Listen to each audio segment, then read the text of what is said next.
Chapter 13. Now before the feast of Pesach, Yeshua was fully aware that his time has come. He would live out of this world going to the Father, having loved his own who were in the world. He demonstrated his love for them by reaching out to attain the ultimate purpose. Even though the devil had already put in the heart of Yehuda, man of Kariot, the son of Shimon, to betray him, Yeshua knew that the Father had given everything into his hands, and that he had come from God and was going back to God. While supper was being served, he rose up from the meal, took off his outer robe, reached for a towel and tied it around himself. Then he poured water into the basin and began to wash the disciples' feet. He wiped them dry with a towel that he had wrapped around his waist.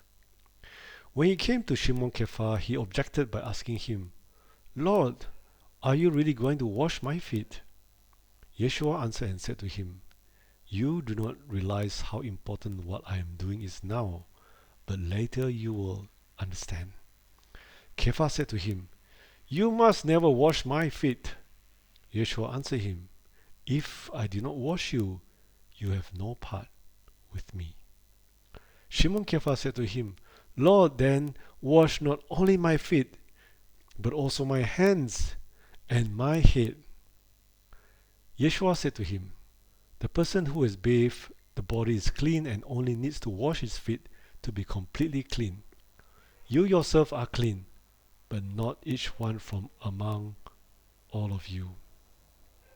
After all, he knew the one who was betraying him. This is the reason why he said, "Not each one from among all of you is clean." So after he had washed their feet and put back on his outer robe, he reclined again at his place at the table. Then he taught them, "Do you know what I have done for you? You call me a Rabbi and Lord. You are right in doing so because it is who I am. If I then, however, the Lord and the Rabbi, wash your feet, it becomes your duty also to wash one another's feet. After all, I have set an example for you so that you must do as I have done, one for the other. In solemn truth, I tell you that a slave is not greater than his master. The one who is sent is not greater than the one who sent him. If you understand these teachings, you will receive the blessing of God when you practice them. I do not speak concerning all of you. I know the ones whom I have chosen so that the scripture may be fulfilled. Even my close friend, the one who eats my bread, has lifted up his heel against me. From now on, I am telling you what will happen before it happens, so that when it does happen, you will come to believe that I am. In solemn truth, I tell you, the one who received the person I sent actually receives me. The one who receives me also receives the one who sent me." After Yeshua had taught them, he became deeply troubled in spirit. He gave testimony and said, "In solemn truth, I tell you, one from among you is going to betray me." Not knowing of whom he was speaking, the disciples started looking at each other. One of the disciples whom Yeshua loved was leaning next to Yeshua's chest. So Shimon Kepha motioned to him and said to him, "Tell who it is of whom he is speaking." In this way he was leaning back on Yeshua's chest. He asked him, "Who is it, Lord?" With that Yeshua answered him, "It is the one for whom I will dip this piece of bread and give it to him." After he had dipped the piece of food, he took and gave it to Yehuda, the son of Shimon, man of Kariot. After the dipped food, Satan then entered into him. So Yeshua said to him, "What you are going to do, do it quickly." Now no one who was reclining at the table was aware for what purpose he had said this to him.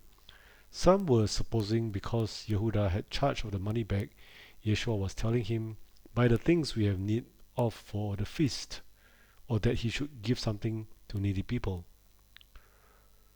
So after receiving the dipped piece of food, at once he went out.